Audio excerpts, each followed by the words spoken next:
Hello, everybody, and welcome to Confident Compounding with Corey Kramer. Today, we're going to be taking a look at Deere and Company stock, ticker DE. As always, this is not individual investing advice. This is just how I analyze stocks. So today, Deere came out with earnings and guidance that underwhelmed the market. Let's see here. What's the headline? Tariff impacts, $600 million. There's also another article on CNBC where it talks about just the earnings report. Maybe I'll see if I can pull that one up here. So we'll look at the fast graph at this one here on a second. Let me see if I can. I don't see the other article I was looking at. All right, we'll just go back to this one. So here's the deal. I looked back. I hadn't made a video on Deere for a couple years, and when I saw the news. I looked at the fast graph today. I was like, and I've peeked in on this occasionally lately.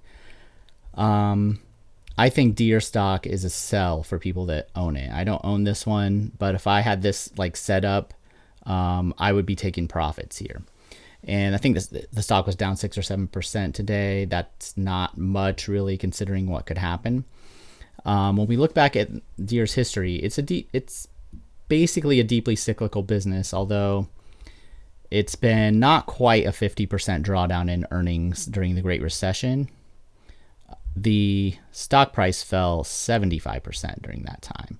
So it fell much more deep. Let me see if... Yeah, so if you look at the basic earnings, you're getting more like 57% decline. That's probably more realistic. And then over here we have another almost 50% decline during I call this the industrial recession, when the fracking bust and everything happened and interest rates started rising in 2015. So we can see on these two industry slowdowns or recessions that the earnings fell around, we'll just call it 50%. And then in this first one, the stock price fell like 75%. In this next one, it was basically flat for like 6 years. So if we just took it off this recovery here, went to the end of the recovery, that was 2011 to 2016. So 5.5, 6 years it took for the stock to basically go nowhere. While earnings was kind of, if you averaged all these earnings out for Deere, they went nowhere. if you averaged the down years with the up years. So really just kind of this stagnation period until we get into the latest boom period. So like when I look at this, it's just jumps out at me and this is when fast graphs can be useful. I do have a 25% off affiliate link down in the description for fast graphs if you want to try it. For this particular type of thing, it's really helpful to just visualize what the earnings have done in the past, what the stock price has done in the past, and how that shapes up to kind of what we're seeing right now. So to me, I haven't been super bearish on Deere. I had a sell article in January 2018 where the stock did nothing until COVID, and then it fell. And then I think I had one in 2019 right before COVID, and it fell. And once the stock price came down, I just became neutral on it. I've basically been neutral on it all this time. I've written a couple other articles. I made one video a couple years ago. I didn't go review it to see what I said. But so once we know this is a cyclical business, we don't want to be owning these usually when they're making like big all-time highs. Now we had all this stimulus money. We had inflation, right? And those two things together are good for companies that are making things that require big purchases. We also had low interest rates. It's like a perfect storm, good kind of storm for Deere. And you can see that their earnings rose like 200%, more than 200%. Let's call this 10, let's call that $30 at the peak. So a triple in earnings in those 5 years or 4 years. And it was all based on stimulus money, demand, inflation, and low interest rates. It's like all the things that Deere wants. Well, those things aren't here anymore, but the stock price is even higher, right? So we have higher interest rates. We have no stimulus, really. I mean, a continued tax breaks that we had before. So there, for the most part. And then now on top of that, we have tariffs, right? Which was what the CNBC article was. So here's the issue. Steel and aluminum tariffs are, assuming all these things stay in place, right? They're going to hurt these guys. It's going to cost more to make tractors. I don't know where all the stuff is, all their suppliers come from, but generally speaking, even if they are supplying in the US, there's going to be more competition for the supply chain commodities that they need, the inputs that they need, from other companies that maybe were outsourcing them or whatever before. So the prices are going to go up for those. And then the biggest thing is we have the biggest exportee, the biggest buyer, international buyer of soybeans and pork is China. And they basically stopped doing that, right? And we're probably going to have, I didn't look at what the soybeans were doing, but I mean, I live in Iowa. I can just drive around and look at the corn. The crop looks pretty fantastic this year, as far as I can tell. We had tons of rain, and there should be a lot of it. So that should lower commodity prices. But the thing is, when your biggest external buyer doesn't buy anything, that's not good for the price of the commodity. And ultimately that works its way to Deere, not initially. On top of that, we have high interest rates, right? When you're buying farm equipment that costs hundreds of thousands of dollars, interest rates matter. Now, Deere, maybe they finance some of that with their finance. It looked like their financing stuff was doing good, so maybe you treat them more like a bank or something. I don't know. It's not a risk that, as someone who, even as a kid, lived through the farm crisis, when the people who are buying your products don't have any money and are going broke, ultimately that's not good for you. All right. So that's not the exact same setup that we have now, but it's similar. Now we could get some sort of bailout from the government. If they pass anything else this year, it'll probably be a bailout for farmers. But that's up in the air. We'll see. So, and we see all this already reflected in the earnings. Earnings are down almost 50%. They'll be down 50% over 2 years, basically, by the time this year's over with, probably.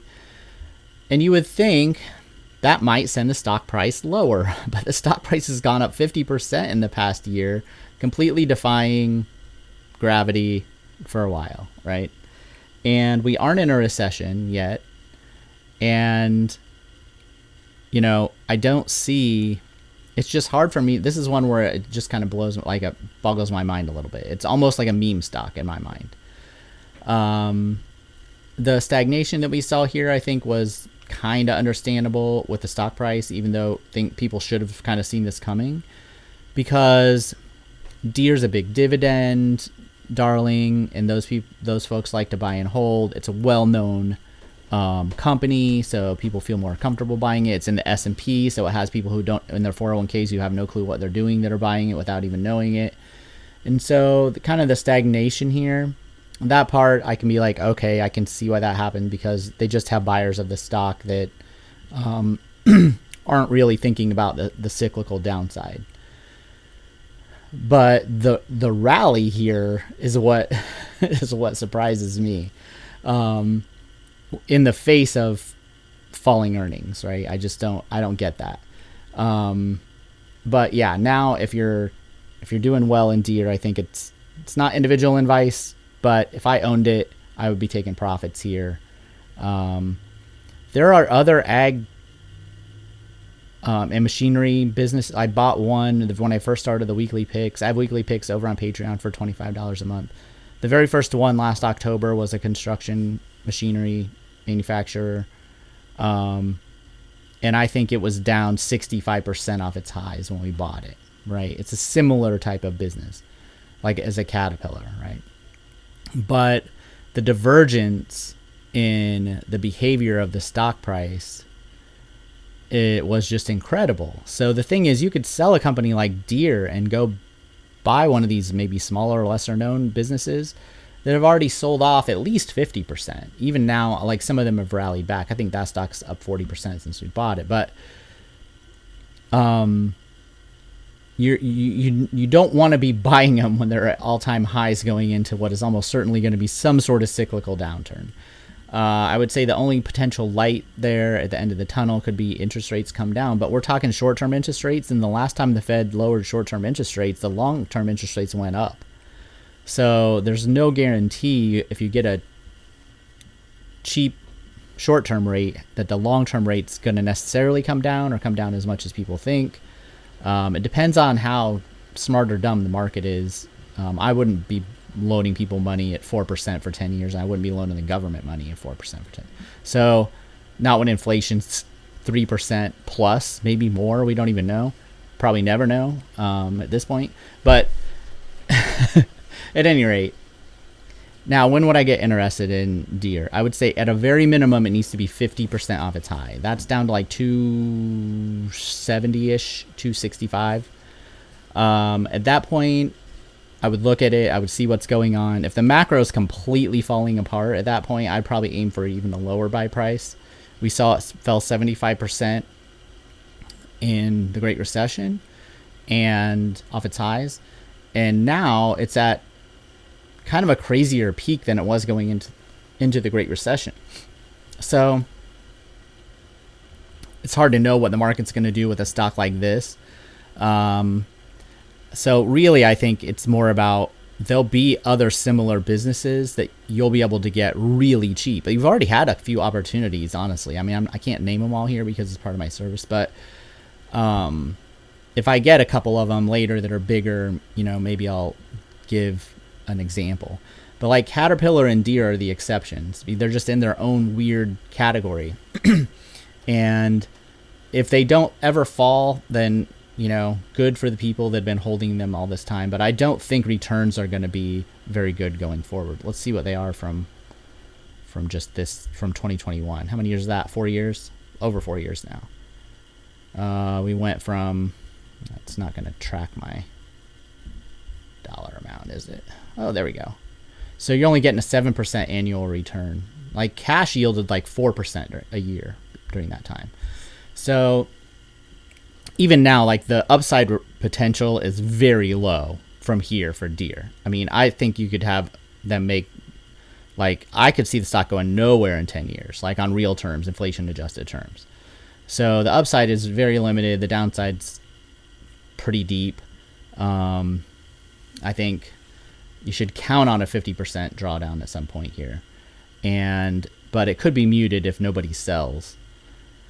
But the upside of making any money is just low. So that's my thoughts on Deere. I feel pretty much the same way about Caterpillar. I peeked in on it too.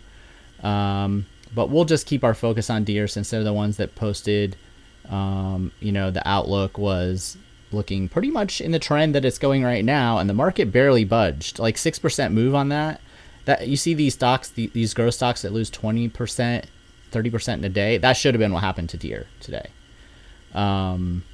So it's a weird one, but if I owned it, I'm taking profits. All right, everybody. Thanks for watching. If you found this useful, hit the like and subscribe button. See everybody later.